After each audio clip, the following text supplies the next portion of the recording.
you everyone for joining us for the May meeting of the Big Hole Watershed Committee. So we'll start out with introductions today, like we always do. Can everybody on Zoom? Can you hear Pedro? Sounds good. You can see the agenda screen. Yeah, looks good. All right, cool. Okay, so my name is Tana Litch, the Associate Director of the Big Hole Watershed Committee, and I'll pass it over here for introduction. Any overviews? Tom overview. I'm here hanging about the rancher commander. Lee Planisher. Big Duffy from you. Our Cambridge Rancher Divide. J.M. Beck, rancher from Melrose. Mark Rafley, rancher from Lower Big Hole. Gene Peterson, rancher, Jackson West. Roy Morris, George Grant, Trout Unlimited. Ryan Hart, rancher, Seymour Creek. Cole Denver, Montana Beer and Mines Geology. Jordan Frederick, Ruby Springs Lodge. Eric Thorson, Sunrise Lake. Marianne Patterson. Exactly.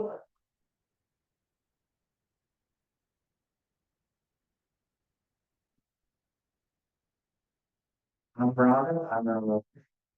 Just here for the fish. Yeah, 1 mile or Queen Bridget. Don Peterson, rancher, Jackson. Howard Moyer, Minor Creek. Anthony Zenga, Fish Wildlife and Parks. Caitlin Coy, Fish, Wildlife and Park. Chris Mason, DNRC. Matt Norbert, DNRC. Luke Watts, DNRC.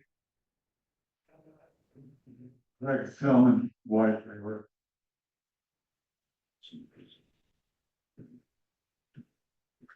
And Jim Olsen with Fish Wildlife and Parks. All right. Thank you everyone again for joining us today. So, I'm passing around a sign-in sheet because it's a little late getting that out, so if you haven't signed it yet, please do so. And then I think the next thing is the meeting minutes. So are there any questions or comments from the April minutes? And I put some copies out there on the back table if anyone wants to see them. No, okay, we consider those good then. And then, so I believe the next thing is the steam flow and stuff at the board. So Matt, Norbert, and Luke West. Hi everyone, Matt Norbert, DNRC. You guys probably remember Caitlin from the last couple of years. She's a hydrologist in our CCA program. I was her supervisor, she's moved on. So I want to introduce you guys to Luke Lutz. I'm sure some of you guys already know Luke. He's been with Fish Wildlife Parks for over a year. He's taken over Keelan's position as a hydrologist in our TCA program, the other big hole. He's gonna kick it. I mean, he's gonna be good. He's got a really good attitude, works well with others, very technically minded. And I just kind of want to follow him as Luke for a new role, especially so. Give it a minute. We'll keep it that easy.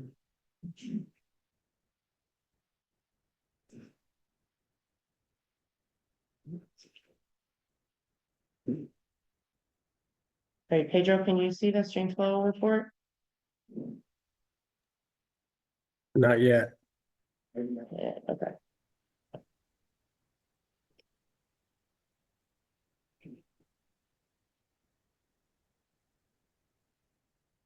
Yep.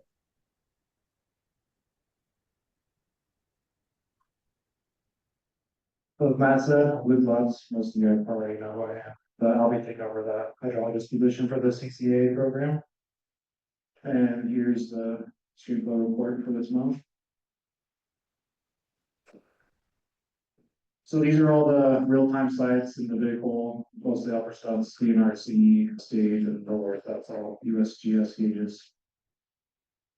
Current stream flows these are all based off of the Big Hole Watershed Community Drought Plan. We're 103 CFS at with 1292 at Dickey Bridge, 1620 at Main Rock, and then Melrose was 1730, 1820 at Glen, and 1680 at Twin Rivers. So the hydrographs can look a little boring. They're all pretty much the same, honestly, but we had that big warm event, had a lot of rain later last week, so we had a big surge of water come down.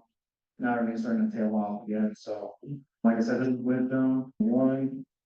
This is Vicky Bridge, like I said, they're pretty boring, they're all gonna be relatively similar. Main Rock. Melrose.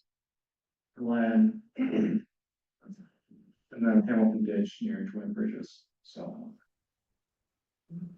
But. So our current suite, we're at 85% of average, we had a pretty big bump from last week.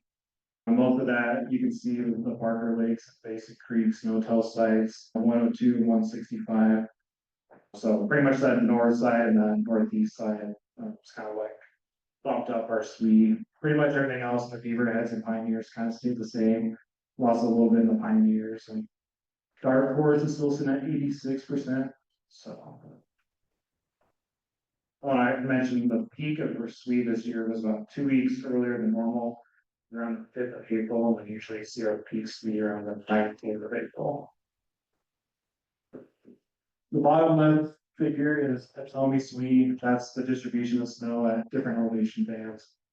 So we're starting to lose that mid elevation snowpack with those warmer temps we saw, and I think some of the rains accelerated that as well. And then this is a similar graph. Both these figures are from the Montana Climate Office. So they're a little bit different ways they gather data, so.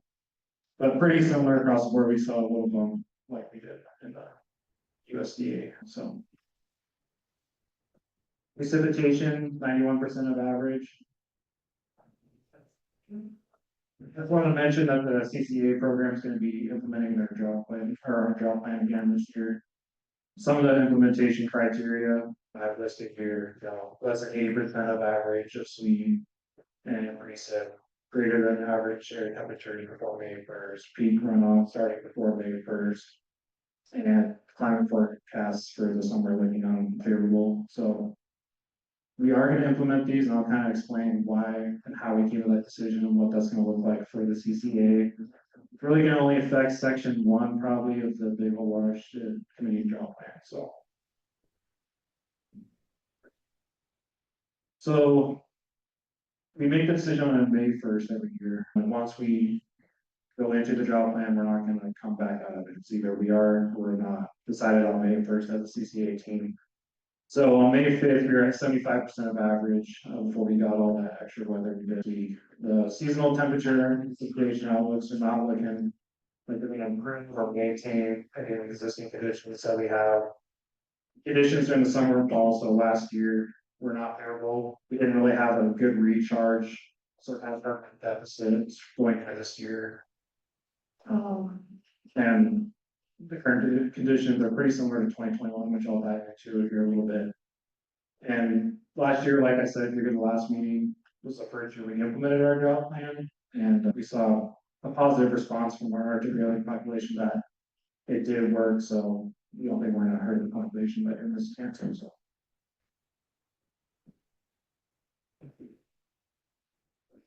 So this figure, the black line is this year, green is the median, that red line is 2021 conditions, and that orange line is 2024. So we're doing better than 2024, but you can see our current conditions are matching pretty closely to 2021 right now, outside of that last week of weather we got.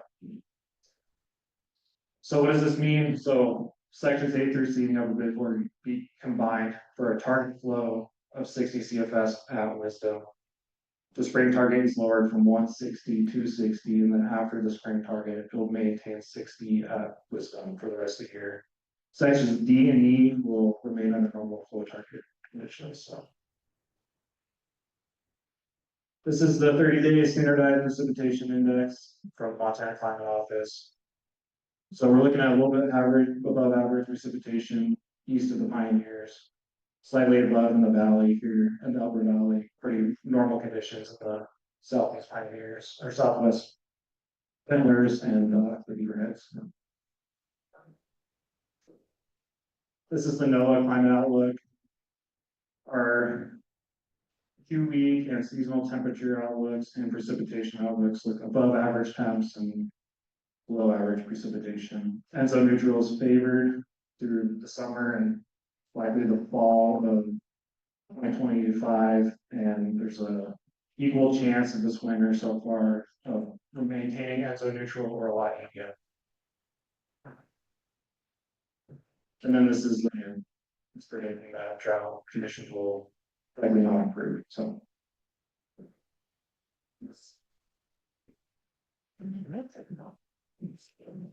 Thank you. So. Any questions? No. Sorry. Questions for Luke? It was depressing. That's right. Same thing up every year. All right, so next is Pedro, the director's report. That's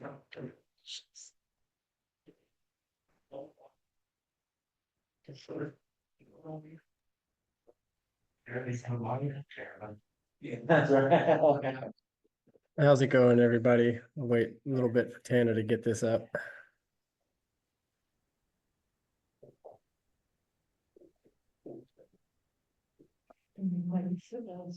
Awesome. Oh, hold That's not on. the right. There's Yeah, let me, another one. yeah, let me over share mine. Okay.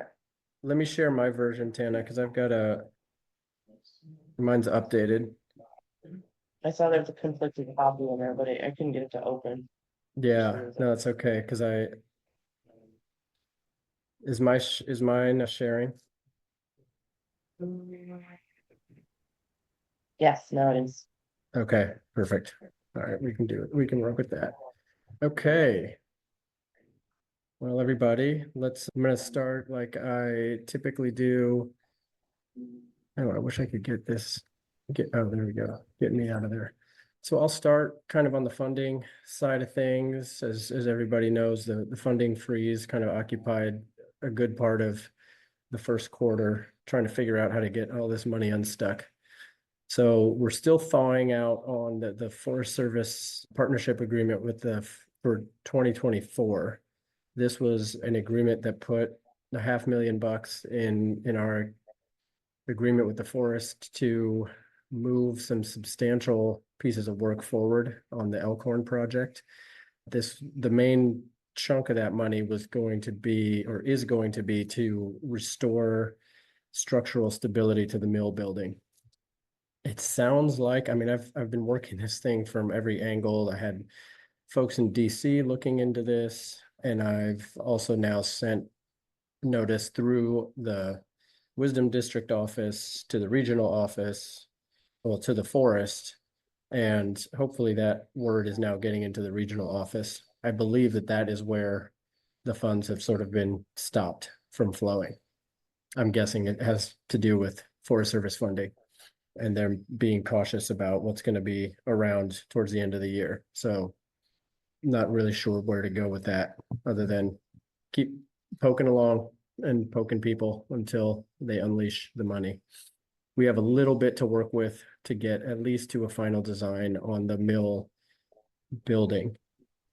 And that's what we'll do, working with Pioneer Technical. The rest of our money has been thawed out, thankfully. So I think I will probably stop using this image here to the left. So our Eastern Pioneers work with the BLM, that was IRA funding, that is opened up. We had funding through the U.S. Fish and Wildlife Service that TNC is holding for design of our Smith Springs reconnection project, and that's open. We got Confluence Consulting on that work now. And I just heard 2 days ago that we have been contracted with the Beaverhead Conservation District, and that contract, I think, is the last piece of administrative documentation that the DNRC needs to see. And hopefully we have our money from our Elkhorn contracts with them opened back up again. It's been a year since that money has been locked up. Our contractors have all been paid, and we've been sitting on 5 figures in a line of credit that's been growing interest for a year. So that's good news. I can't wait to get that off of my neck. On the staffing front, we've got a lot of exciting additions to the team for this summer. John Peterson, who's in the room apparently, is going to be out there measuring water for us. We've got a lot of restoration interests in understanding how much flow is coming out of some tributaries. related specifically to projects of ours. And we also want to support irrigators this drought season. If you are an irrigator or know an irrigator that does not have a measuring device on their head gate, we are interested in measuring that water for you, particularly if you're going to be making adjustments and doing some conservation during times of drought. I think it'll really boost our program and our ability to message correctly all of the voluntary work that's going on in the Big Hole, if we can get some numbers tied to the conservation that's happening. So John comes from a ranching family and knows the area and knows how the Big Hole operates. So we're really stoked to have him on board with us. And you'll hear more from him, and he and Luke will be getting together soon to get trained up on using a brand new flow meter that we got for him. Next up, Carly Netzel is going to be doing science communications and creating new videos for us for YouTube. We have some foundation money and put out an RFP and got 5 resumes back from talented creators. It was a really difficult decision. We had just super talented folks to do this work for us. And I think y'all will enjoy seeing what she comes up with. And there's a lot of possibility for this side of our work to grow and expand. Carly comes to us from MSU, where she just got her master's degree in science and natural resource filmmaking, and was an intern for 3 different semesters with the Goddard Space Flight Center, making astrology digestible for social media and other content. So she's got a real skill at doing the type of science comms that we need. And then Emma Roginski, who maybe some of you all met last year as our intern, she wanted to come back. She had such a good time. So she'll be working with us on all our Mount Hagen stuff. She shows up, I think, early July.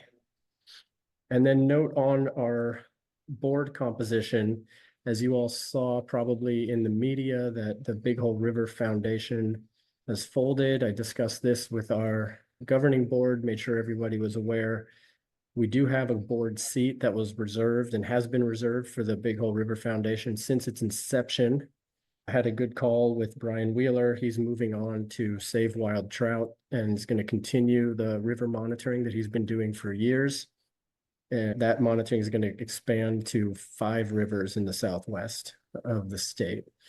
So he's going to keep doing that good work. And I think they're doing a great job with that data collection piece. But with the, dissolution of the River Foundation, my proposal to the board is to remove that board seat and leave it open, unless anybody has a disagreement with that. I'm guessing there's no disagreement there.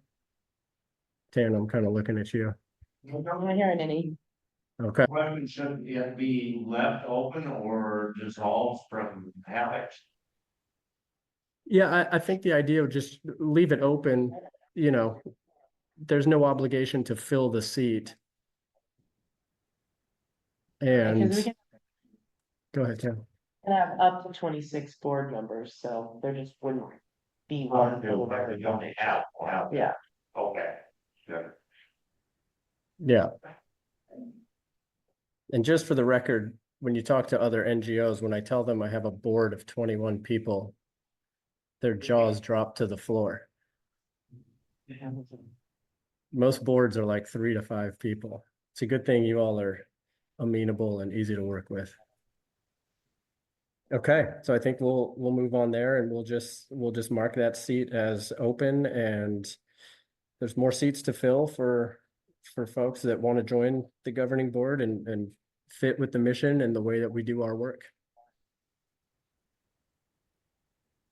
And make sure my thing's forwards. Okay, did you get the next slide there? Yep. Okay, lots of outreach opportunities. I'll try to make this quick because I do have a lot of stuff to cover. We sent a letter in support of a future fisheries proposal by Montana TU for Johnson Creek. This is a project to basically let Johnson Creek not get taken up into a ditch and flow freely back into the Big Hole River. It's colder than the Big Hole. So TU and Jim Olsen been working on this project for quite a bit. And they were looking to get some startup funding from the Future Fisheries program there. So we put in a letter in support of that. I think it aligns pretty well with all the work that we've been doing, and we're working on the same property with a riparian planting project. The big one from U.S. Fish and Wildlife Service, they sent a letter to conservation partners, us included, requesting project summaries that contributes to grayling conservation. So this is part of the lawsuit that the U.S. Fish and Wildlife Service is under right now. They have until 2027 to reevaluate the data on Arctic grayling and to come to a new decision on the status of the species. So to do that, any projects and conservation that's been done, they will kind of take all of that into consideration. So we'll be preparing a summary of all of the work that we've put together in French Creek and projects that we've done in the Upper Big Hole. There's a list of things that I think we can deliver to the Fish and Wildlife Service in support of this fact-finding, data-finding effort.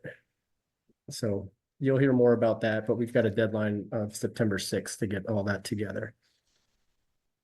I've also been participating in an Arctic grayling conservation strategy and communications plan. Basically, the CCAA program folks, Trout Unlimited, anybody interested or engaged with grayling conservation, we've been coming together, and they hired a communications consultant to create a strategy for us.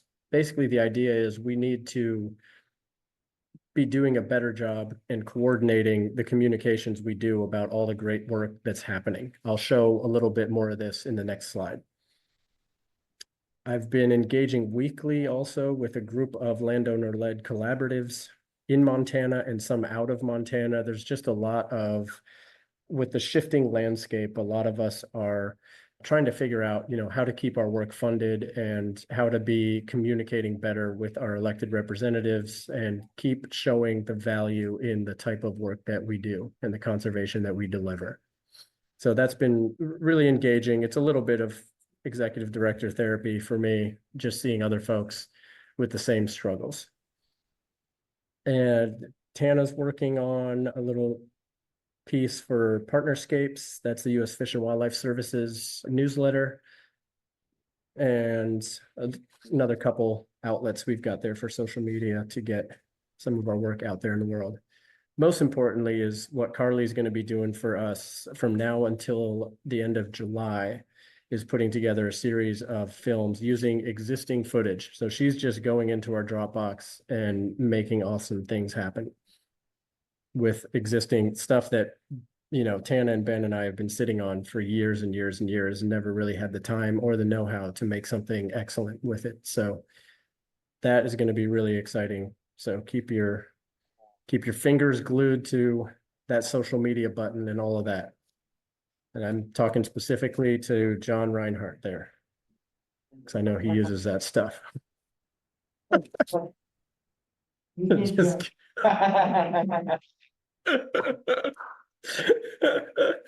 All right.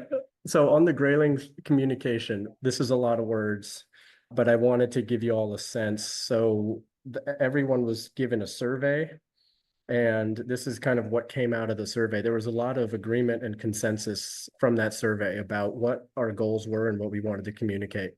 So generally build more awareness and generate support for grayling conservation in Montana, motivate people to participate in conservation, share positive success stories about the collaborative voluntary work we're doing, provide clear direction and delegate communications among our work group partners, and deliver consistent, coordinated, targeted messages to media and stakeholders. The big thing that we're doing here, and the big hole, is right now holding and keeping a calendar updated where we know as partners every activity that's going to be happening all season related to grayling conservation is on a shared calendar, and where we can assign communications people, whether it's an agency or whether it's our folks, and try to always have somebody there focused on documenting the work that's going on and getting the word out.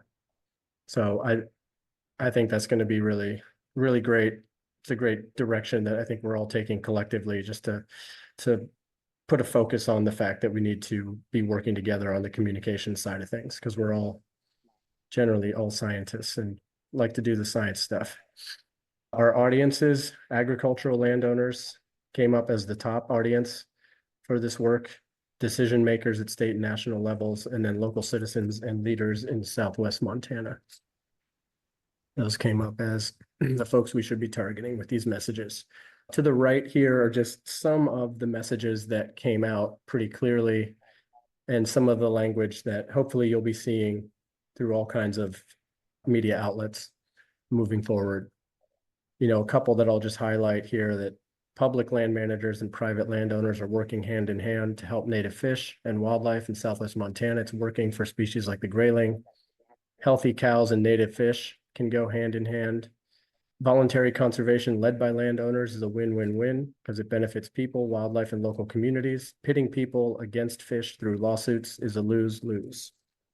The Big Hole's landowner-led success in keeping streams and rivers flowing is a model for how to proactively save at-risk wildlife in other parts of America. So that's pretty exciting stuff.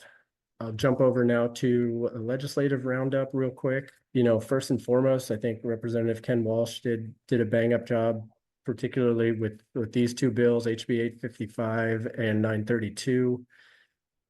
So these created two different accounts, and it diverts a percentage of the marijuana tax revenue into these accounts for wildlife habitat conservation.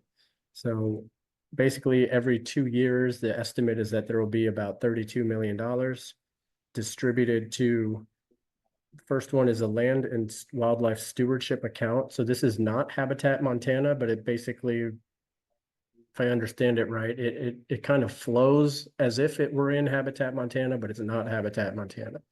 So 75% of that money will go into this account, and until it gets up to $50 million, and then the percentages of where the money goes starts shifting. The big change here that definitely perked my attention was the 20% of that money that'll go into the WIP program. The WIP program currently is really focused on weeds, and it's really good money to get. I know that the folks, the Beaverhead County and other agencies use this money a lot to combat weeds. We struggled to access this money because there was never any administrative fees available through the funding. And so there was really no way for us to pay ourselves to go out, get the job, get the work, get the contracts, and get the work on the ground. With this new program, WIP will expand their granting authority to other types of activities beyond weed control, some types of things that we get involved with. And there will be admin fees available through these grants. So I look forward to seeing what that looks like and how we can make that available for landowners in the Big Hole. And then the last 5% of that funding will go to big game and wildlife crossings account. So to help wildlife crossings and migration corridors, things like fencing and all kinds of other stuff, underpasses, overpasses, I imagine will be part of what folks will be looking into with this. The other big one, House Bill 664 repealed numeric water quality standards. So we are back to qualitative water quality standards.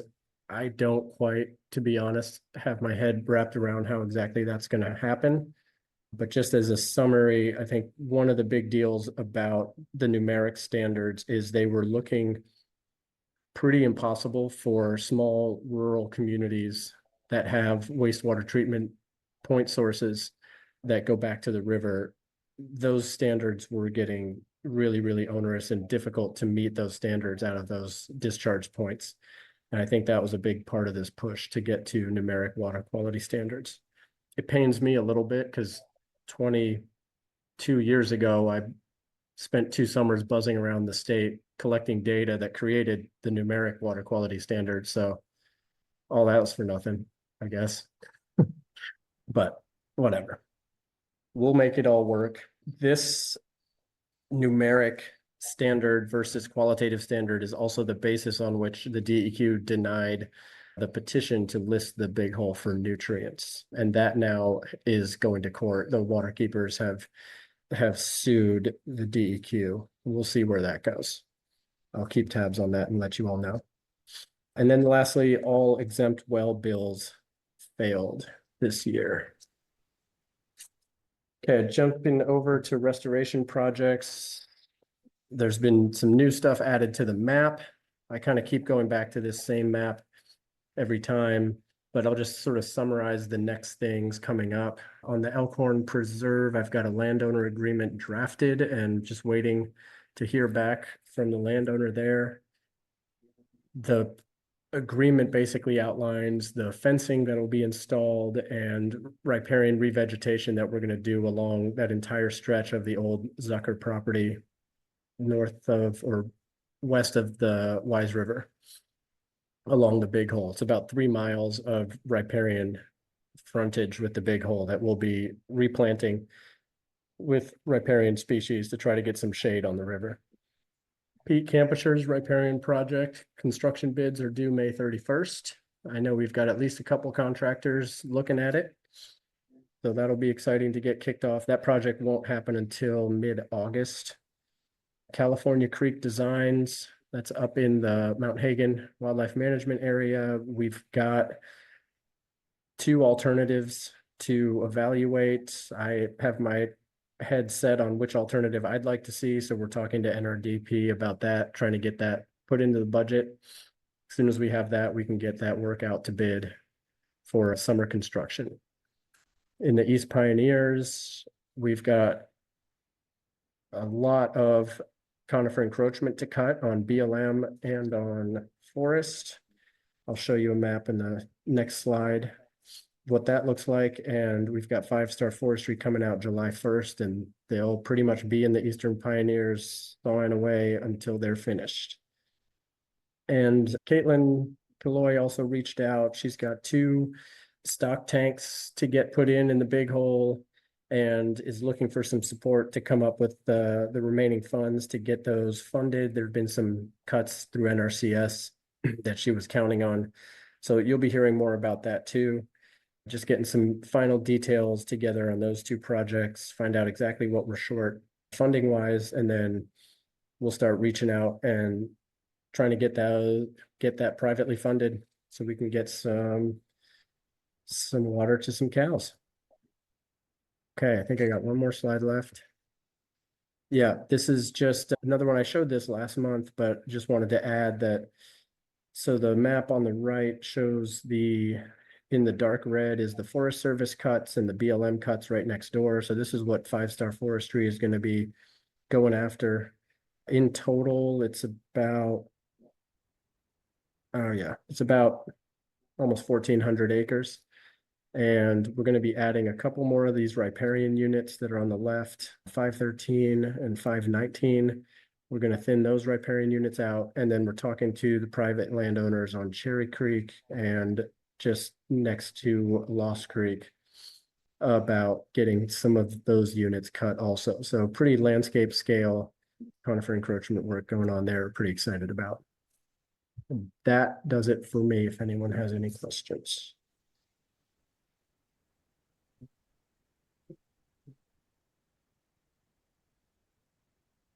All right, we'll move on to steering committee. So we're 3 here today. They're all pointing at each other. We'll go to Jim. Remember that map, help on the email with Pedro on most of the stuff that he's talked about. Things seem to be going pretty smoothly. I'd like to mention that I read in the Wyoming livestock paper, an article that Florida Pedro in regards to the 2 the cages and the drops of the funding dropping. And so you get less wide, Pedro, and thank you very much for lending yourself to media content. Very important to the West. Do you have anything? Okay.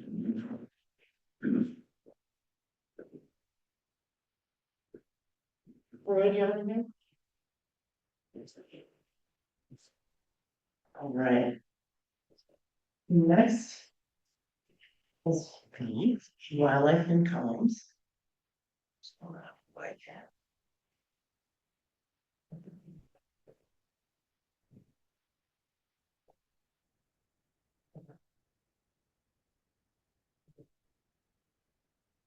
All right. So the most exciting thing, like Pedro mentioned, is that we hired our content creator, Carly, who I'm really excited to see what she's gonna do. But we also have some fun events coming up, so Pedro and I and Emma will be at the Montana Folk Festival again this year in Butte. It's the weekend of July 11th through 13th, and we'll have our tent and banner and a water filling station and informational stuff about the Watershed Committee for all the folks that come through there. So if you're at the folk festival, please stop by. And then it's right by the original stage. And then in July, also in July, on the 16th, we'll have our wildlife speaker series event. That will be at JM's Ranch in Melrose. Thanks, JM. And it'll be from 6 to 8 p.m. The topic this year is sandhill cranes, and I should have put on there, we'll have Patrick Donnelly will be coming to talk about sandhill cranes, so that should be really exciting. Usually do a potluck and then a board member provides the main dish for the potluck. So if any board members want to donate any meat or any funds for the event, please let me know. And yeah, I hope to see some of you guys out there. It's usually a lot of fun. Yes. Okay. Then there's a too small a read, but communications, there's been a lot of press about the Big Hole and the Big Hole Watershed Committee lately. So I listed a few of those here. There's, like Pedro mentioned, the article about the group suing the EQ. There was one about trout numbers, two about trout numbers, but probably let Jim tell us about that. And then there's an article about the Salon fire, which is now 90% contained, or was it on the 10th, it's probably more now. And then Chet wrote an article for the Big Hole Breezes titled Keeping Livestock and Wildlife in Balance. So I printed all of these and put them on the back table. I'll also put these links in the minutes. Anyone wants to offer these? And then just a quick wildlife update. So our carcass removal program is in progress right now in the Upper Big Hole. We were not able to get the dump truck from Red Rocks this year, but we got a dump truck on loan from the Benton Lake Wildlife Refuge.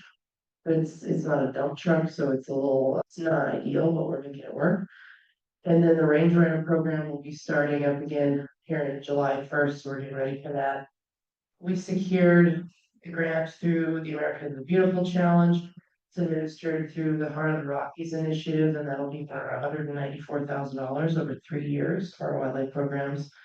And then we also secured about $18,000 from the Livestock Loss Board for 2025.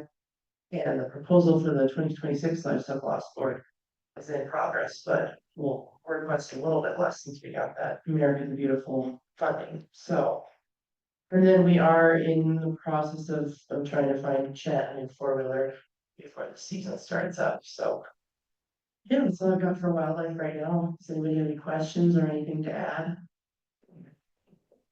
Jim's got something? I'm just it's collaborative, rewrite the park and forest plan. And last week we had a meeting about grizzlies and timber harvest. And got an expert, a couple experts, looking at tagging of in the Centennial Range around that park. And the data shows that logging does not impact bear. And they use clear cuts. One of the permits they're having now, they've got clear cuts are all 30 years old. And all filled up again. They go bear different kind of timber in a different time of the year. And it was very interesting. About the only thing that they kind of shied away from was roads. And all wildlife shies away from roads. That's nothing new. So that's pretty good to hear that we have to get to work and start managing the force. And not only will it aid the grizzly bear, but it will aid all the other wildlife and resource gymnasts. I just thought I'd report that on the bear because it was very interesting. Thank you. That is interesting. All right, any questions about wildlife? Anything else to add?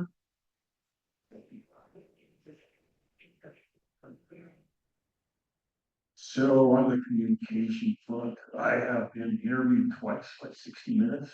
And I don't know where this is gonna go, I've been very honest with what I've been saying, talk a little bit about the watershed community, so. You know what the topic was? Why were they? It's about funding cuts through Forest Service, Fish and Wildlife, but I've talked a little bit about what we do here, so they keep coming back and asking questions, so. Yeah, definitely let us know. Okay. Well, that's valid. No. Okay. I often a video for the Idaho Farm Bureau. And my portion deals with how the grizzly bear has tied up the agency's ability to manage the resource and ecologically sound manner. And there'll be 4 of us on that. So that should be interesting as how. Wow, good work, guys. All right, anything else on wildlife? Any new business or other discussions to be had? All right, let's take a quick break, then get some coffee and cookies. I'm sorry I didn't have cleaned out earlier, it's there now. And we'll be back in about 10 minutes or so. This is Jim Olsen with Montana Enterprise. All right, thanks. So I'm of course gonna talk about numbers and stuff, where we're at. This is one of the fishery caught, well, the biggest fish we caught this year. And there's a lot of really nice fish in the river, and you'll see some of that with some of the data. So go ahead and go to the next slide for the 10. What that fish weigh? Just under 10 pounds. Just under 20, almost 30 inches. Right? You were on the boat that day, Anthony, were you? Those you, Okay. I think it was just shy of 11. Oh, then, okay, yeah, yeah. Bigger than I've ever found. So yeah, so we'll talk about numbers, the management plan that we have in effect right now, and some of the research that's going on and how that plays into our management going forward. And then Anthony's gonna talk about, Anthony Zenga, our person who's leading up the fish health kind of side of things. And so he's gonna talk a little bit about the numbers and things that we've seen for as far as fish health go on the big hole. And then I just want to finish up with some other projects, give some updates on a few things that we've talked about before, and a couple projects that are also coming up in the future. So, thanks, sir. All right, Hey, so real let's quick. do Hey, Tana, can you share on Zoom? Sorry, Jim. Who's not gonna forget to set.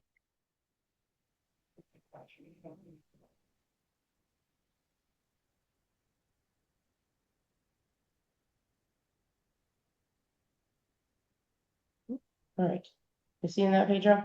Yep, thank you. All right, perfect. So a little bit of change in the format of how I show these data, which is just has to do with the tools we have to analyze the data. So this is how the data are gonna look from now until I don't know when, but so it's not in fish per mile, so I apologize. It's fish per kilometer. And so, but the trend is the same, right? It's just, if you wanna know what they are, divided by 1.6, and that'll tell you what fish are per mile. So we'll go from upstream to downstream. We have 4 sections that we monitor fish in on the big hole. Cherry Creek is the highest, then Melrose, then what we call the hogback, which is between Glen and Notch, or Glen and Tony Shooting, and then down at Pennington. So for these, all the graphs will be set up the same. Brown trout will be on the left and rainbows will be on the right. The dot is the population estimate, and the little wings around it are the 95% confidence interval. So we're 95% sure the true number is within those little bars. Sometimes those bars are really wide and sometimes they're really narrow. That depends a lot on our recapture rate or our efficiency, particularly as it relates to little fish. So generally when there's a big estimate, there's wider bars because there's a lot more little fish and we're not as good at estimating smaller fish. We're just not as good at catching them. So our estimates are often less confident, so. Anyway, the overall, so for Jerry Creek this year, our numbers were about the same, a slight uptick for rainbows, they're about the same for brown trout. I'll show you what the size distribution of those fish looks like in a little bit, but. Jerry Creek stayed about the same as it was last year, even though we had, last year was a very poor water year, that sort of thing. So go ahead, go to the next one, Tim. So downstream in Melrose, we saw a decline slightly so in both browns and rainbows in this section. You can go ahead and go to the next one.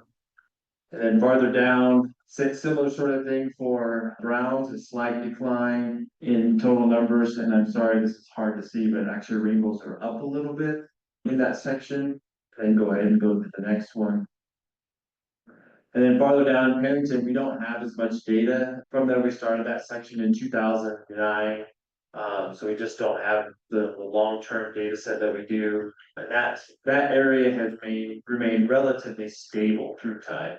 No, we don't have the big population increases and decreases that we've seen farther upstream in the river. But overall, the density of fish is quite a bit lower, although historically lower, but similar now as to what it is in other reaches of the river.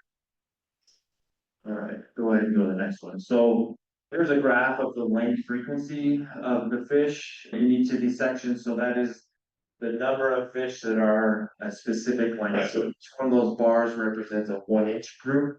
So all the fish that we caught in that 1-inch group, which is totally stupid because it's millimeters on the bottom, but each one of these represents an inch group. So 200 to 325-ish is what we call 2-year-old. So that's an 8 to 12-inch fish. That's a 2-year-old fish in the big hole. So typically what we would see in a good water year is a big spike right here. And then everything else. So what we didn't see that. That's why our numbers have declined a little bit or stayed about the same in Jerry Creek. So Jerry Creek here on the top. So 325 is right here. So that catches some of this bar. And so that's why our population stayed relatively stable, because we had a decent amount of smaller fish in that upper part of the river. But when you come downstream to Melrose, you can see like there's hardly any of that size here, a few more down there, down in the hogback section. So what we did see last year, I should have put these up there too, because we did see a big spike in this H2 size class, and now that is right here. So they just shifted this way. Those are now 13 to 15 inches long. And that's what we saw all throughout every section. That we had a really good year class of fish last year of an H2 fish, and then those are now 13 to 15. They survive really well. Once they're that size, their mortality rate's pretty low. And you just see those fish then moving into those bigger size classes. So go ahead and go to the next one. This is a dumb graph. I apologize. It's part of the output of our modeling. This is a relative weight measurement. So this is how much a fish weighs compared to its length. So like what kind, if you caught a fish, you'd say that's a fat fish, right? So that fish would have a high relative weight. So it's heavy relative to its length. And so it's just been an uptick this last year. In fact, overall, if I had the data back across all sections, the last 5 or 6 years as our densities have been lower, the relative weight of fish has gone up quite a bit. So fish are in really good shape. The fish that are there overall. And again, that's probably, like I said, more of a density related thing. Fewer fish, more abundant food for those few fish. All right, go ahead and go to the next one. Any questions on those specific numbers? I'm gonna talk a little bit about what they mean as far as our management and stuff goes. Are you fishing any? Yeah, I'll show that in a minute. A few, not very many. About as many as we do great. So just a handful. I'll show you the numbers. We want to show the tagging stuff. Go ahead. Have you done anything to just go pounds of fish? When the numbers drop, how many pounds of fish? Yeah, so pounds of fish per mile, we are more than we were last year. So I didn't put those estimates up there, but we get those every year from that. So actually the total pounds of fish per mile are more this year than they were last year. Because all those fish last year were 8 inches and now those are now They weigh about a pound now, so. They were 2/10 of a pound last year and they weigh a pound this year. So, yeah, the overall biomass is higher than it was last year. So, anything else on population numbers? Oh, sorry, go back to that last one, Ted, if you would, sorry. So.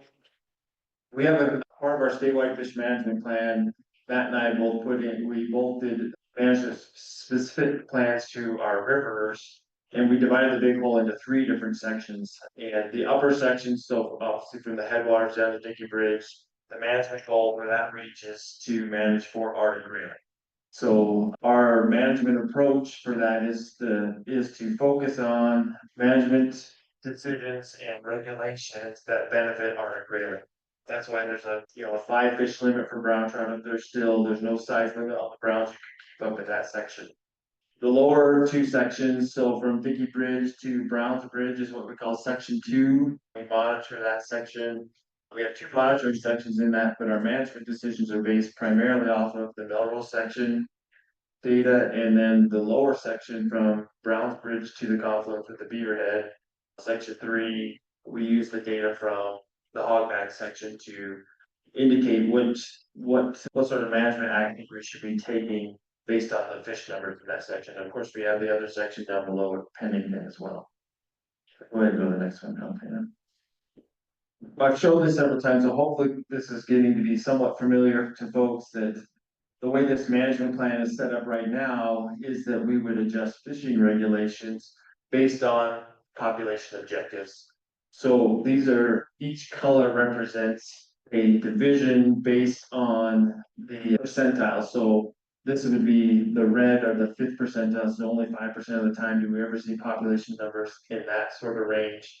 This is the 5th to the 25th percentile. And same down here, and then so this is the 25th to the 75th percentile, and that's what we're trying to manage for. To manage for the numbers here towards the middle, because that gives us a good balance of both size of fish and numbers of fish in the river.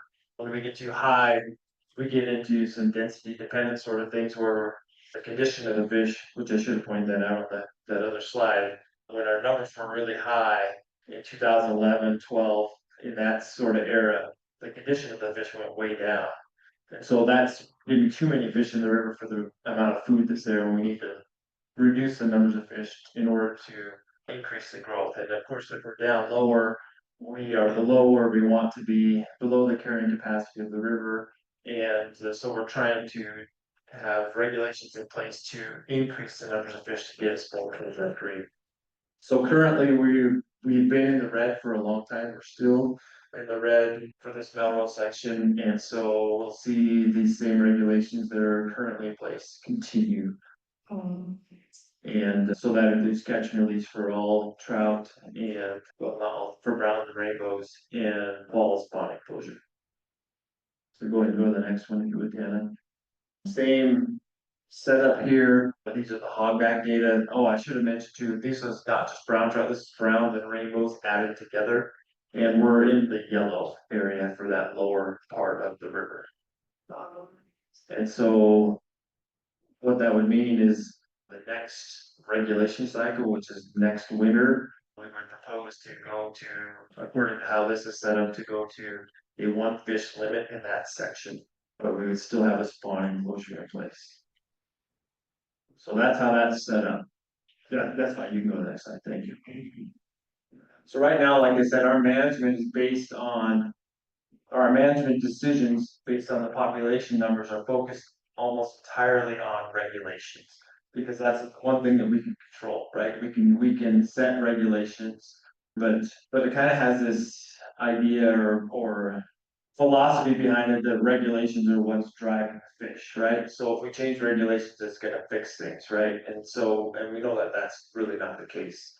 And so that really brings us to what we're trying to do through these studies, through MSU, and then also through our own research and analysis of the data to be able to actually come up with management recommendations that will be meaningful for fish. And so when we're in those areas, high or low, what can we really do to have an effect on the fish population? Those regulations probably don't matter that much. That's one of the things we're testing. And so part of this study, Matt and I have come up with a whole list of, I think there's 39 hypotheses, like what could be affecting fish, flow, temperature, angling, regulations, a combination of things and how they affect not only just adult fish, but juvenile fish. And so we have all these things, all these questions that we have, and we're really fortunate for those who've gone on before me to have a data set that spans, 50 years almost now. So we have population estimates nearly every year for 50 years. So we can go back through time and actually start to test some of these things. So how much does flow matter?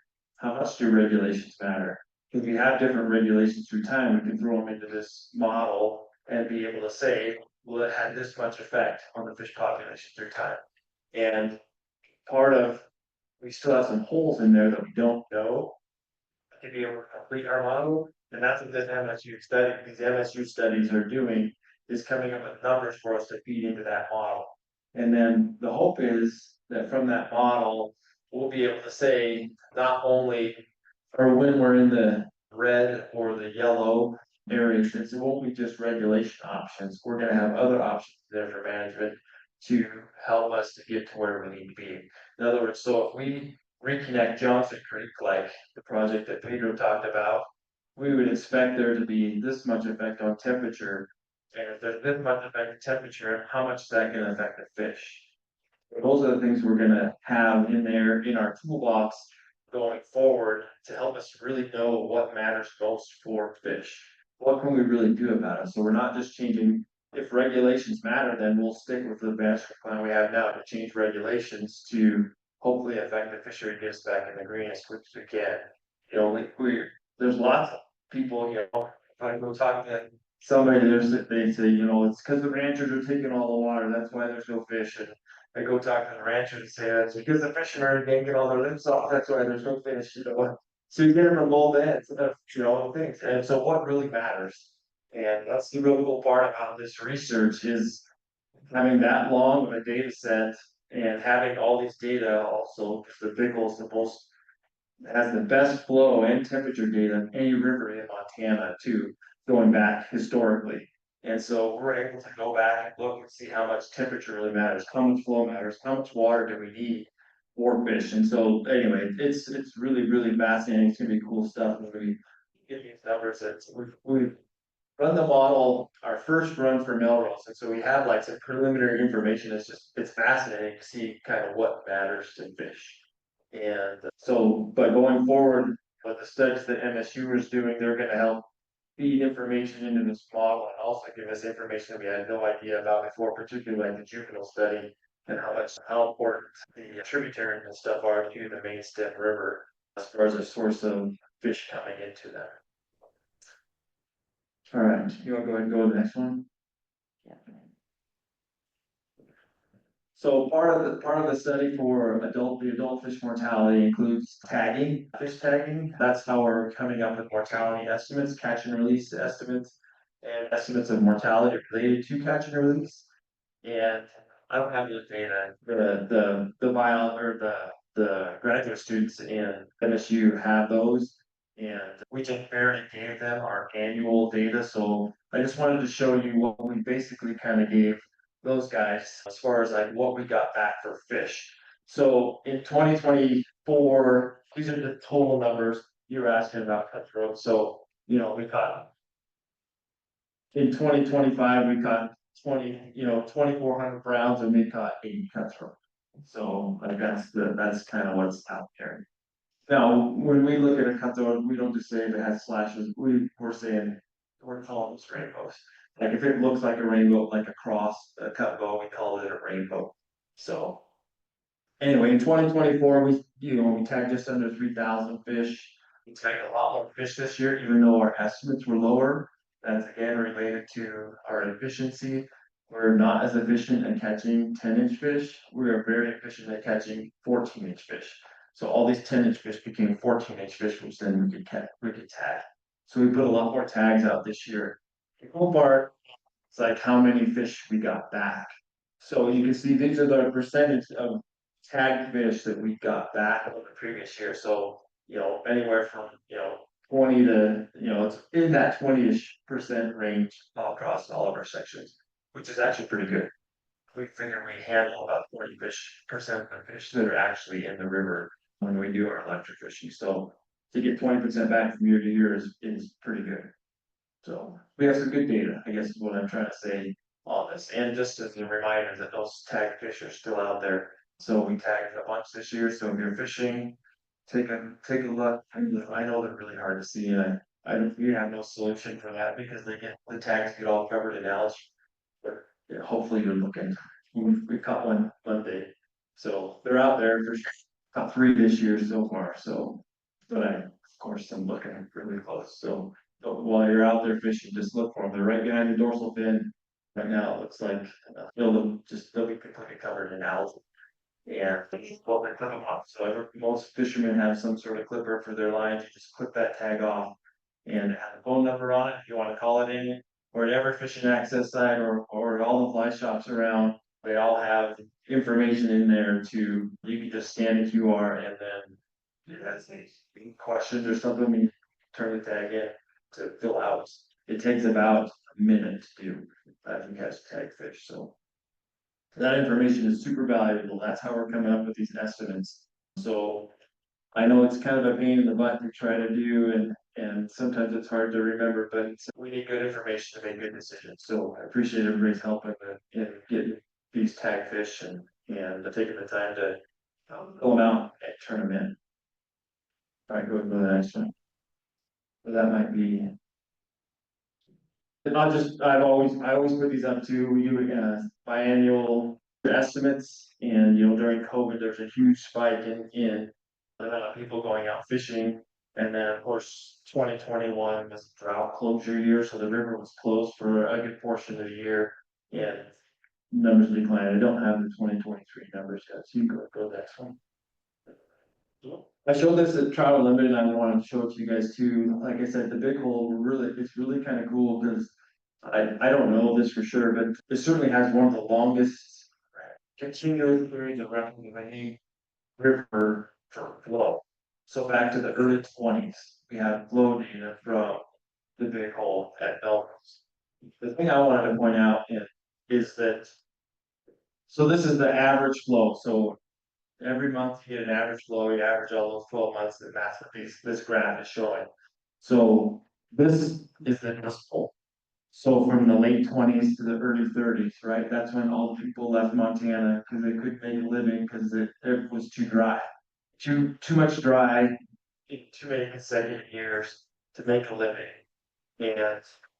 But from that period, so from the 30s to about the 80s, there was never a period like that again, right? So we did have dry years there, but it's 1 year. One dry year and you're back up. If you look from the 80s until the present, there's basically like 3 dust storms that have happened, right? So then one here in the late 80s, early mid 90s, and then I don't know if you want to call where we're at now in that same sort of scenario. So this is one thing, that we as a committee and people who love the river, gotta start thinking a little bit bigger, I think, on water and how we can get the water, if this is gonna be a consistent sort of pattern through time, if that's the kind of pattern that we're in, to every 10 years have a dust bowl sort of drought period of 6 or 8 years of really, really tough conditions, like what can we do to maintain the fishery of the river? So go ahead and go to the next one, Tim.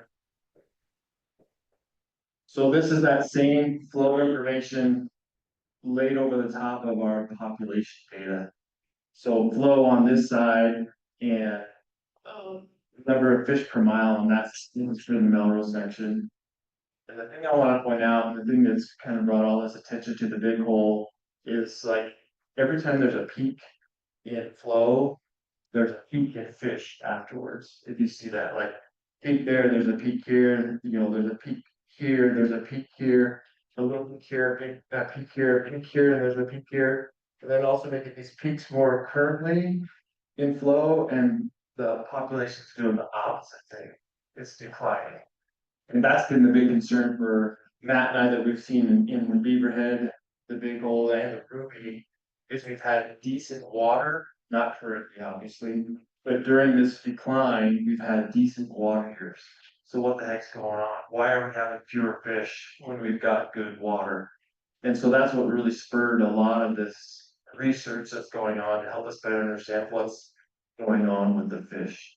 So I just wanted to throw that up there. Like I said, it's for us to provide meaningful water to the river, it's gonna take some, I don't know, some different sort of thinking, I think, to in the future provide the water that the fish will need.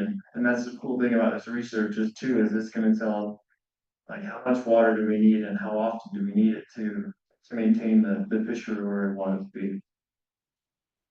I think that might be it, and I might let Anthony, yep, all right, let's move to Anthony stuff if we could.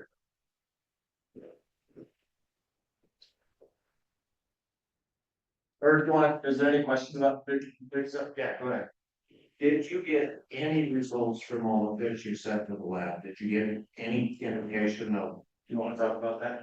So we actually have a meeting tomorrow, we're going over preliminary results from all the fish we sent in, so hoping to hear some good news there. More realistic reality is after this year's collection of samples, we'll have a better number towards our target and have a better idea of what's going on. But we'll stay tuned for the meeting tomorrow. Good. For these stuff, yeah, go ahead. Yeah. Yeah, go ahead. I just had a question on the juvenile fish study. Yeah. I think it's really interesting, at least what's been shared with me, from doing part of the study on traffic. So I don't know if you have any comments or like any initial thoughts on what they're seeing there and how that influences that Melrose section. Yeah, that's Target fish numbers. Yeah, that's a great question. So let me go back to the DC group, just to finish that thought. Disease is tricky, like anybody who does pathology work, it's a tricky thing to understand. Especially when you're dealing with something new.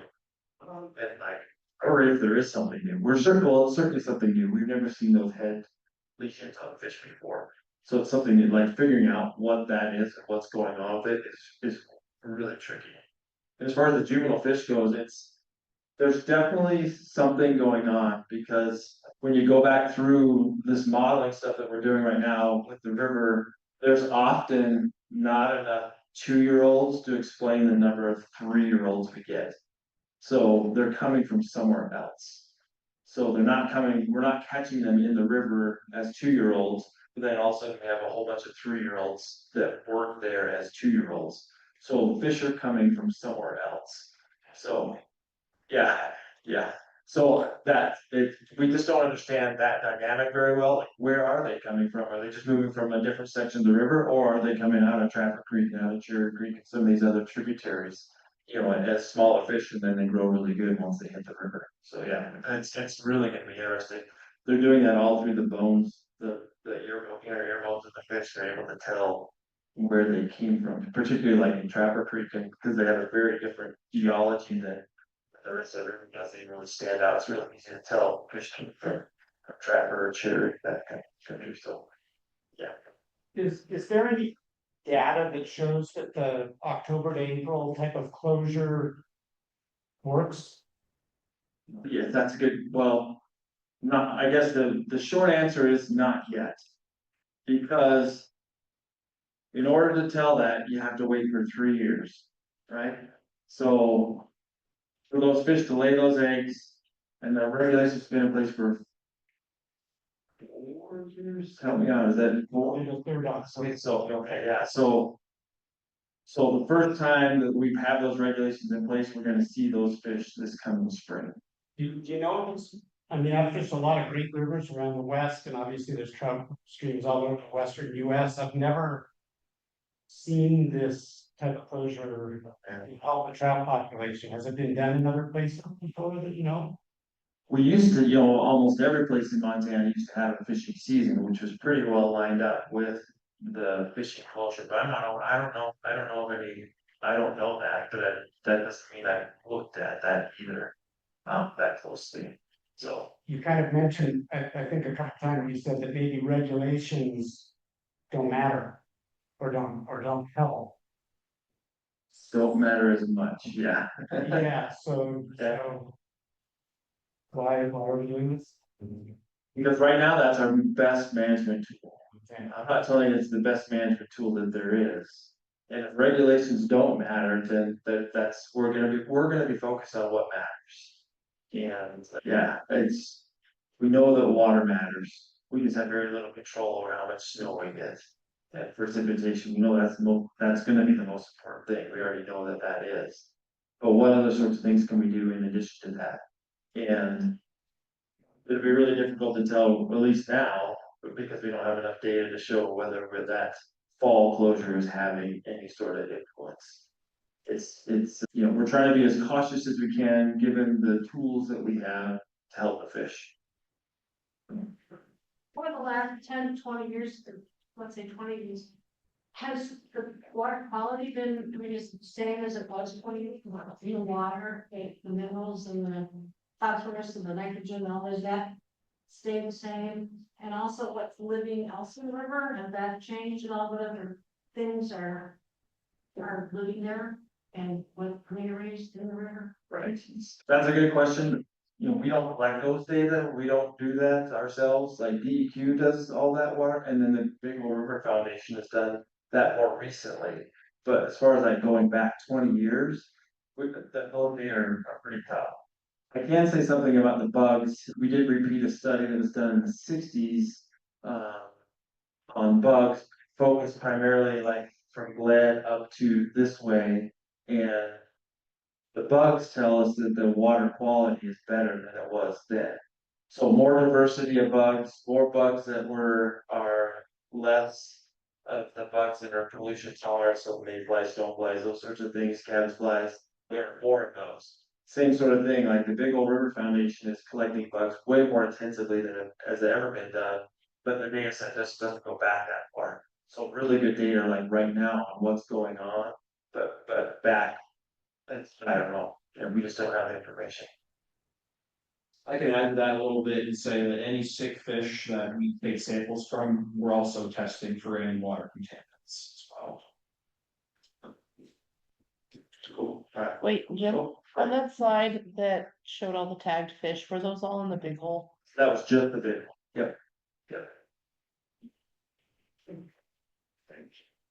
Alright, hi everyone. I got the opportunity to meet a few folks here at any point last year talking about fish health. But again, my name is Anthony Zenga. I'm a fish tech for Fish, Wildlife and Parks. Got hired on winter 2023 to help respond to some of the sorts of sick fish that have been coming out of some of the rivers in southwest Montana the past 8 to 10 years or so.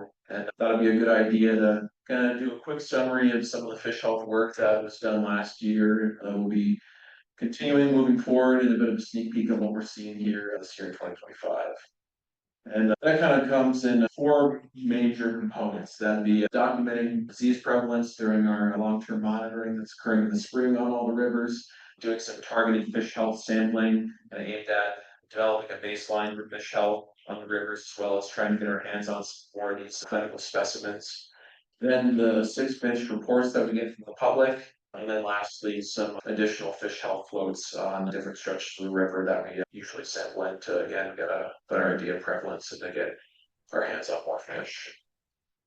So I guess we'll kind of start chronologically here. So whenever we encounter a fish of interest during the population monitoring, whether that's this head necrosis or that loss of tissue on the top of the head or face that you see in that picture there, we'll quickly fill out a non-lethal external examination of the fish.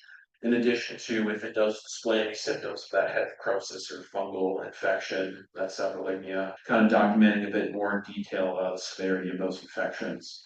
And then once we're done with that population monitoring in the spring, we can get an idea of prevalence, whether that's breaking it down into certain sections of river or the entirety of the river as a whole. You can go to the next slide.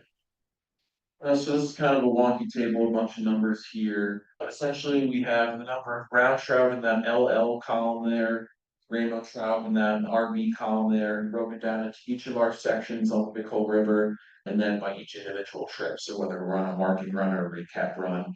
And then in the rest of the columns here, you can see the proportion or the percentage of the fish that we see that had this head necrosis as HN, or fungal infection is FI, and then that total. And you can see for the most part, across all of these individual trips on the river, we're not seeing these fish. And when we do, it's typically around 1% of the fish.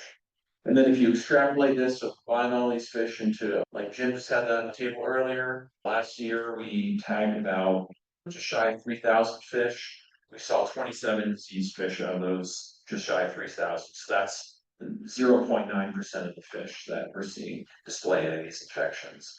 We also do one pass runs in the fall, and last year we found no fish in the fall on the Big Hole, and only 2 across the Big Hole, Beaverhead, Ruby, and Madison displaying any of these infections. And then additionally, another positive aspect about these MSU studies, specifically the juvenile recruitment one, is that we get kind of an in-depth look of disease prevalence in some of these tributaries. So across those 16 tributaries on the Beaverhead, Big Hole, and Ruby, I believe they got around 5,800 fish and didn't see any signs of disease. And then sneak peek into what we saw this year, numbers are down. So this year, including the new fish we tagged and the ones from last year that we recapped, that was around 4,500, just shy of that, and we saw 13 fish displaying symptoms. So that's about 1/3%. So pretty low. Things are looking pretty good on Big Hole, especially this year. So next we'll get into the targeted fish health sampling that occurs. This occurs in the spring and fall outside of our long-term population monitoring sections, just to reduce the stress on these fish so we're not going out with electricity too much. And this is emphasized even more in the fall, where we use some opportunistic angling, especially when the brown trout get ready to spawn. So like I mentioned before, this is kind of aimed at building a baseline of what fish health looks like on each of these rivers. So what we aim to do is get a couple of fish of each salmonid species, so your browns, rainbows, your brown and white fish, in addition to any fish displaying that head necrosis or fungal infection. Then we'll bring them back to the lab and collect a slew of samples on them, whether that's looking at the microbiome, so kind of the intricacies of their mucous membrane, what they're eating, so their diet, taking blood samples, collecting a slew of histology samples, various organs and muscles, looking at the integrity of the tissues there. Like I mentioned earlier, I'm also collecting some tissue samples and running that to test for water contaminant potential. And then also exploring any bacterial, viral, or parasitic infections that could be causing what's going on here in any way. Let's see, if I remember correctly, then through this process last year, yielded 8 fish along with those healthy fish that we got. This year we're already up to 13, so a good increase in sample size, like I mentioned. The more fish that we can get our hands on, the better chance we have at figuring out what's going on. And here's just a quick map of all of our long-term monitoring sections on each of the rivers there. They're kind of in that darker shade of color for each river. And then in the lighter shade is the fish health section that we target for those fish in the spring and the fall. So on the Big Hole, that'd be rock area. Next, we'll get into sick fish reports that we get from the public. This is cumulatively across all rivers in Southwest Montana, not just the Big Hole. So we got 28 last year, most of which were regarding singular, either fish that had already succumbed to the infection or fish that folks encountered when they were angling and we didn't get a chance to meet out and collect samples from. This is really important, even if we can't get to the fish still. It gives us a good idea spatially of where we're finding them, and it's especially even more important if folks find them somewhere that it was unknown to us that we were seeing fish like this. We also got a good bit of reports reporting multiple dead fish within a certain stretch of river. This is also useful information, even if we can't get a sample from that, because it helps inform myself specifically where I can try and get on the water, float and look for these fish, hopefully get my hands on one to cut into. And then lastly, we have the best case scenario is when we have fish that are on death's door displaying these clinical symptoms that we really want to get samples from. Poor white fish over there on the right was from the Big Hole last year. This little brown trout was from the Beaverhead. We got samples from 3 of those 5 instances. And then here's just a map kind of showing spatially where we got these reports throughout the year. On the Big Hole specifically, most of them seem to be upstream most around the Wise River area, ending around Melrose. That's not to say that there aren't fish either upstream or downstream of that are experiencing these symptoms. We do see a few of these individuals down in the Hogback and Pennington long-term monitoring sections of the river. And then you can see the rest there, some on the Beaverhead, a few on Ruby, and then I believe there's one on Gallatin and East Gallatin there towards Bozeman. And then lastly are these fish health floats. And this, like I mentioned before, is just kind of another way for us to get boots on the ground, try and document whether fishers are coming to whatever this infection is, or to ideally get our hands on more fish.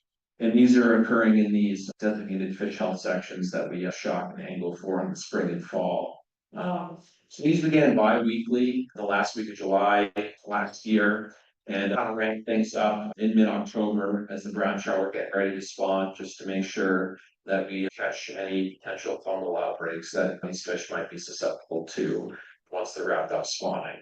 And again, like I said, the goal of this was floating about 6 mile stretch of river. What I do on the big hole is stick on to the in-sea vents or check the slack water where you think that breeze or dead fish might deposit, or lethargic fish might be hanging out to get out of the current, spend less energy.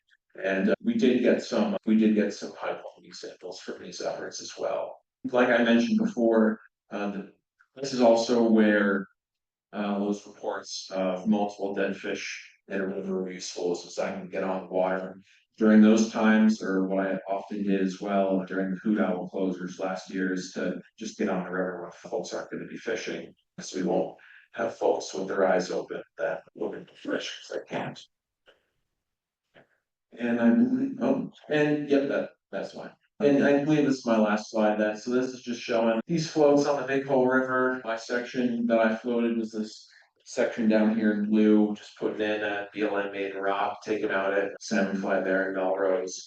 Didn't come across any signs of diseased fish or fish that it's accompanied with. I will admit though that it's a much taller task to do so effectively in the Big Hole compared to smaller rivers like the Ruby, Beaverhead, but still an effective method, specifically when I was floating outside this designated section that I would do bi-weekly.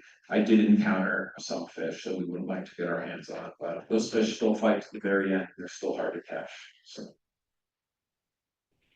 I believe that's the last slide I had for y'all. So I neglected to put any contact information for me there, but if anyone comes across fish with that head necrosis or any fungal infections, feel free to try and contact myself. Let's help me out a little bit, or contact Jim or nearest regional office. And even if I can't get to the fish personally, any information still helps a lot. And then I'll try and answer any questions that anyone has. Why would there more of a guy in the section of the river like Maid Run than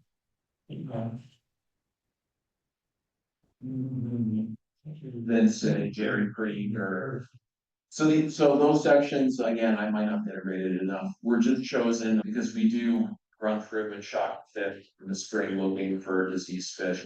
That's just to take some stress off the fish in those long-term monitoring sections, just so we don't have to shock them additional time. It wasn't necessarily chosen because we believe that there's a higher prevalence of disease in that section of river. Although anecdotally, I will say I did get quite a few calls about fish being seen around me. If that makes sense, hope I answered your question.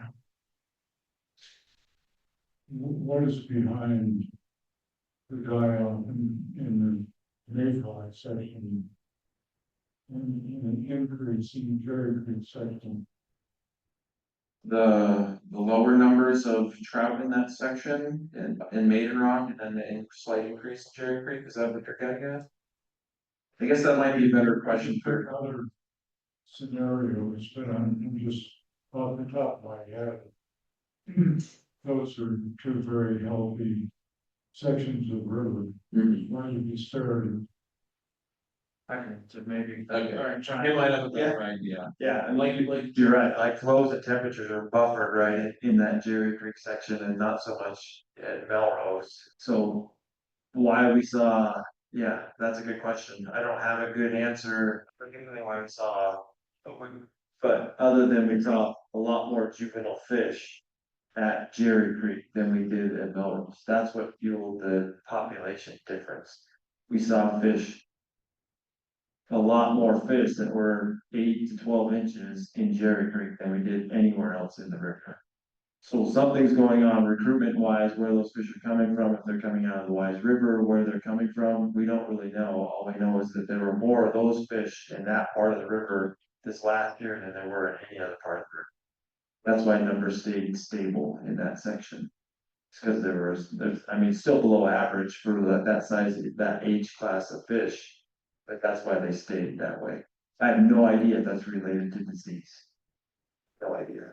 It's definitely difficult, but what we do know is that. It should be tied to those river conditions and everything else that goes on, and that theoretically, the more stress the fish is experiencing, the greater susceptibility it would have to contracting whatever this is. So it's definitely intermingled with all the other aspects, the gauntlet that the fish have to run through this 5 year year. When do you think we'll know what is behind the dial? So, like I mentioned, we've got a meeting tomorrow discussing some preliminary results of samples at least collected last year. We do have samples that were collected prior to that, but the more samples we collect and increase our sample size, the better idea we might have, especially if we are dealing with something novel and that hasn't been seen not just in this system, but potentially in other areas of the West. So with your tagged fish, that data should tell you how much them fish move up and down the river. And that if they do, then that affects different areas. Maybe fish will move in here or there, and do larger fish move more than small?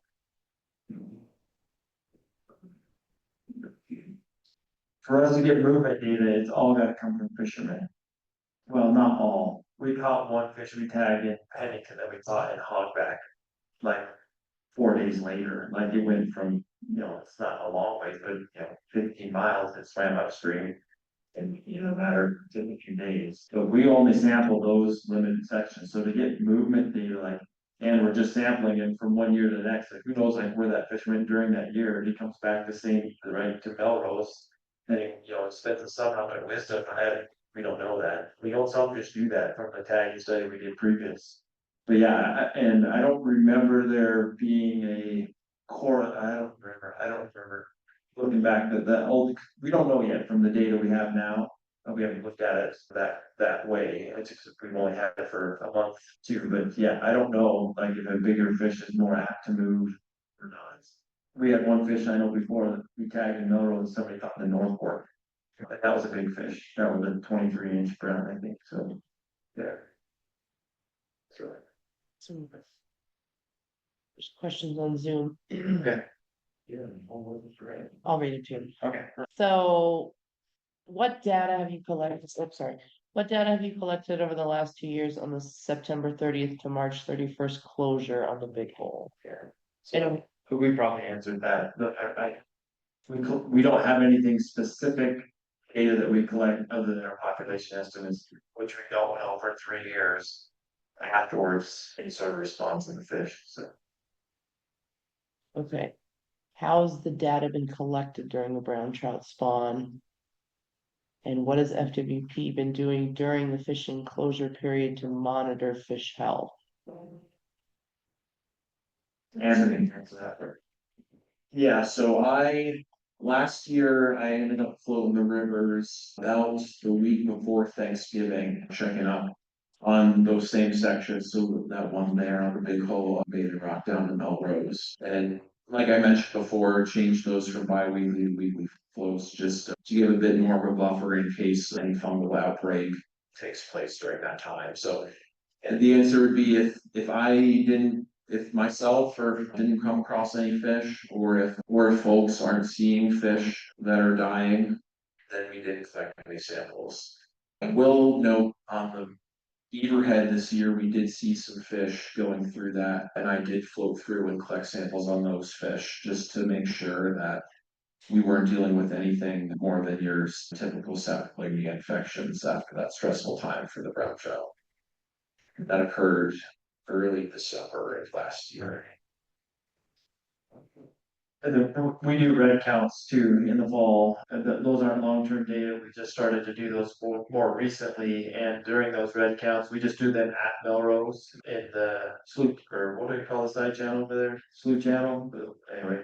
And just in that reach right around the boat ramp, and then we're looking for fungus fish and dead fish too, and so we've been doing that the last 3 or 4 years. And this last year, I didn't even see a single fish that had fungus on it, and then I almost always see fish that are fungus. And last year, I think we had like 6 dead fish in that section too, and didn't see a single dead fish. So that's the fall data that we have. Thanks for reminding me, Jim. We also do that on Beaverhead as well. Okay. Okay. The only. Another question. Okay. Thank you. How long are you on? Thanks. Is that, oh, as long as you wanna go, I guess, Jim. I don't know how long, 12. Probably not past, you know. 10:30. the latest. Can you switch the presentation? Oh, yeah. Wait, hold on. I don't think I'm gonna go through everything I have to go through, but I thought I'd give an update maybe on French Creek. And I skipped a whole lot of stuff that I just have some of these smaller streams and things to talk about, but I think more people want to hear about the river and stuff, so. Okay, one more quick question on Zoom. Okay. Do you see any link within your data of the saprophyta die-off in 2014 and the decline in the brown trout population we currently have? That's a good, yeah, so it kind of began there. However, we saw, so 2014 was the first year we saw that saprophyta die off. We saw it again in 2015. And our data are always 1 year behind, so when we collect data in 2025, it reflects what happened in 2024. So, because we collected the spring before anything's really happened that year. So even with our 2025 data, it doesn't represent the water year like that we had, so it's always 1 year behind. And that's so, we saw an immediate, in 2015, reduction of more than half of the total numbers of fish.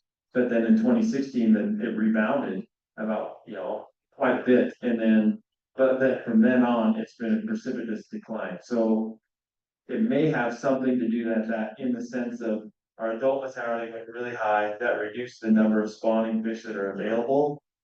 And from that point on, we've only kind of declined since. So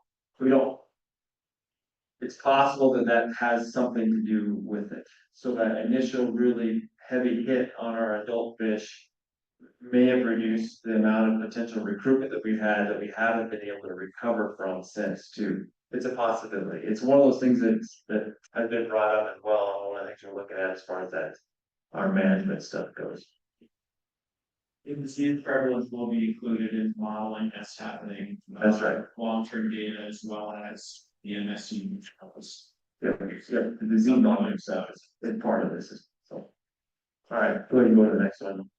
I just want to give a quick update on where we're at with French Creek. So French Creek, we treated it in 2021 and 2022. And you can go ahead and go to the next one. Again, this is a West Slope Cutthroat and Arctic Grayling Restoration Project. Sorry, I think most people know that by now. And it's about 40 miles of habitat, mostly on the wildlife management area. So we treated 2021 or 2020 and 2021 or whatever I said before. Yeah, in 2022 we tested the area with using eDNA, so collecting a water sample and testing for the DNA of fish in that water sample, and you do it periodically going up the stream, and I can tell you if there's one fish there. And so we did that testing in 2022. We actually did find one fish in Moose Creek right here. And it told us 4 different samples showed that fish was there, and we found that one fish. And retested everything, and everything came back clean after that. No fish were present. So go ahead and go to the next one.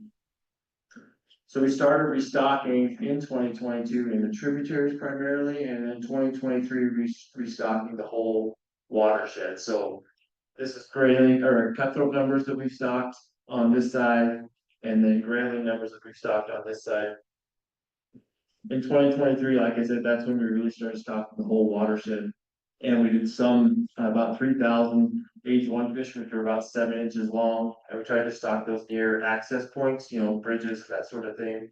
And then this last year, we started stocking grayling too, and this last year was the first year we stocked grayling as eggs. So we put almost 150,000 cutthroat back in that system and about 120,000 grayling. So this is an H1 fish, this is H0 fish, so about 2 inches long. Those are grayling on that side, these are west slopes on this side. So that's what we've restocked. So go ahead and go to the next slide. So far, the goal was to restock for 3 years, because on the 4th year, they should be spawning on their own. And so this will be the last year that we stock that system, and from now on, they should be spawning on their own. So we have 2 sites that we monitored while we're doing this restocking effort, just to see how the fish are surviving. One at Upper California Creek and the other downstream of the bridge on 569 or whatever the Anaconda Highway is. So go ahead and go to the next slide. So this lower section of the stream, you first sampled it in 2023, there shouldn't have been any fish there. But we hadn't restocked yet, but we had restocked some other upper tributary with grayling. Some of those grayling had drifted downstream, so that's all we caught were grayling in that section. And then so we restocked it that year after this sampling had occurred. And so in 2024, the next year there'd only been 1 stocking of cutthroat, and I guess technically 2 stockings of grayling in that reach. And we've got, a whole bunch of cutthroat. They're all little, because we just stocked them the year before, except for a couple of the ones we stocked to 7 inches, and they were almost 12 inches by then. The 2 inches are almost 5 inches long the next year. So the cutthroat are doing really well. We didn't catch very many grayling in that reach, and I don't have a good answer for that. I'll go ahead and go to the next slide. So these are the data from before we did the treatment for both brook trout and rainbows, which were the primary fish that were in there before. And if you add the densities of these 2 up, so adding brook trout to rainbows, there's 2 fish per mile difference between that and where we're at last year. So again, we stopped that again last year. We'll stop it again this year for the last time. But the fish are doing very well. They're surviving really well. Like I said, they should be reproducing on their own starting spring. They'll be 3 years old then. We do see some spawning of 2-year-olds, but usually not very much. Any questions on French Creek? All right.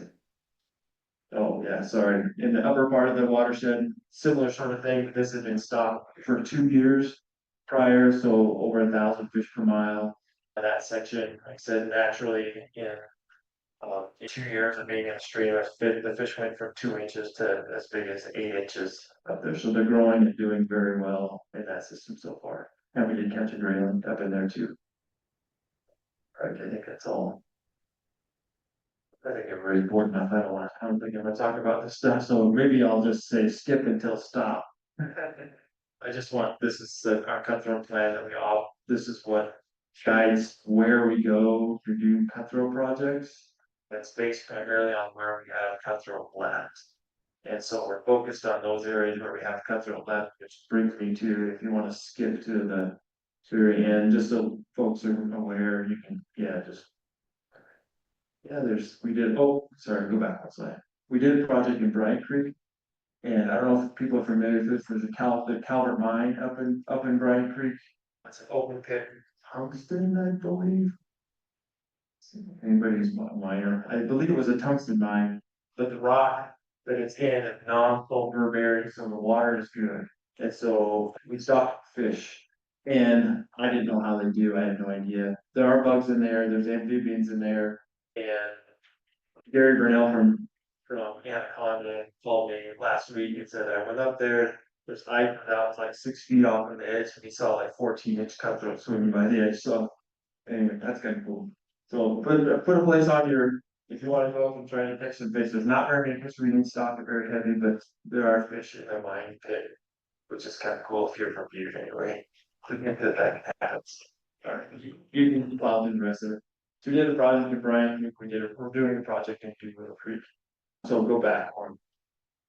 So we have 2 projects planned for this coming year, and the EA for those projects goes out tomorrow. for public comment, and those projects are in Rock Creek, which is in the Upper Bighorn near Wisdom.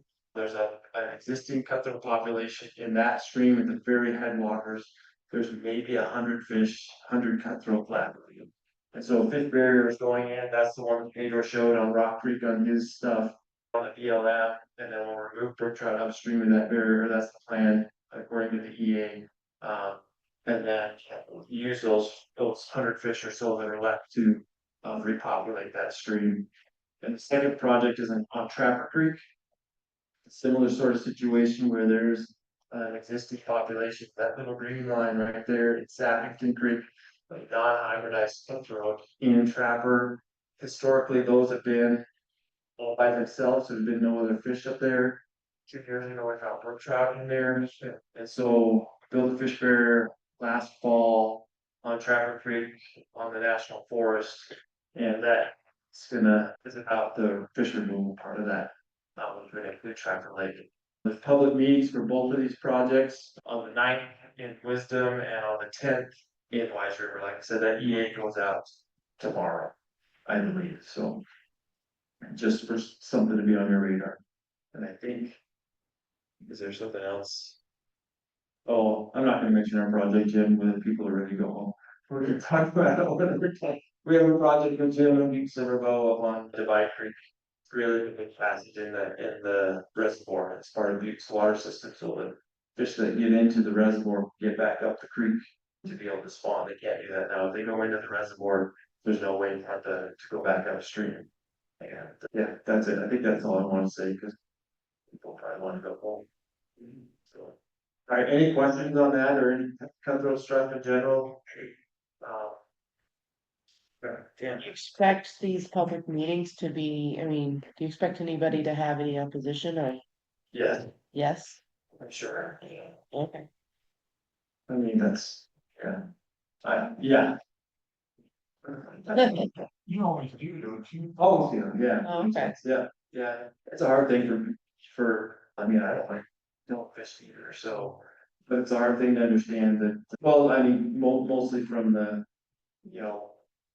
We're not in a war against brook trout, I love brook trout. And I would rather eat a brook trout than any other trouts. And we're just trying to have enough places for cutthroat that they don't disappear entirely. That's what the goal of this management is to try to have enough 20% of the historically occupied places where cutthroat were, which is every blue line pretty much on this map, to get cutthroat back to 20% of where they used to be. And then that means we'll have 80% from where of the habitat still for brook trout, so. And these projects work, I mean. Don't give away your secret, but if you've been to Upper Pitler Creek lately, that thing is loaded with cutthroat. Yeah, sorry, can't say that. So they work. Yeah.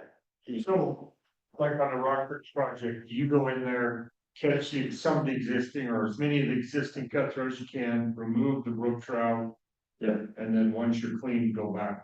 Exactly. And what we did was we went in 2 years ago, actually into Rock Creek and caught as many cutthroat as we could, and we hauled them over to the Mud Creek.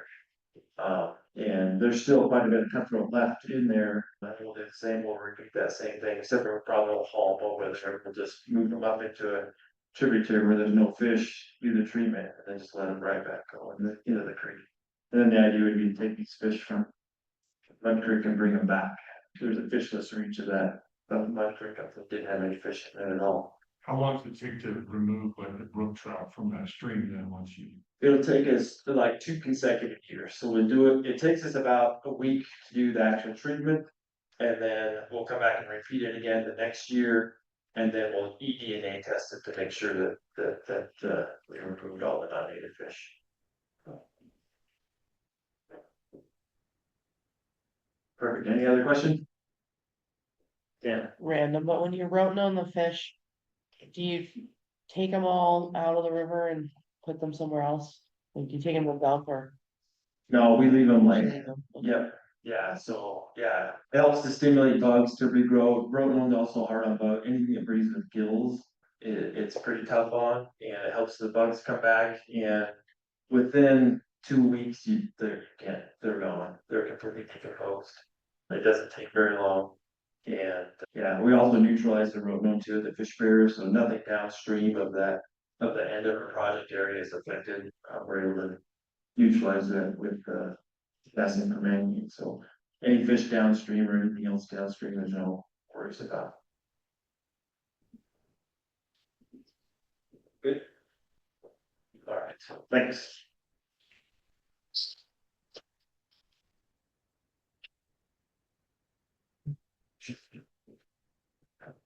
Okay, thank you, Jim. Definitely, that's great. All right, so upcoming meetings and events, the next meeting will be June 18th at 7 p.m. We'll be hearing about some history on Mount Hagen from Jack Osensky. And then, yeah, that's it. So hope to see you all there. Pedro, did you have anything else to add before we adjourn? Nope. Great to see everybody. Great to see a full room. Thanks all for coming. Thanks, guys. Have a great night. Meeting adjourned. Thanks everybody on Zoom too.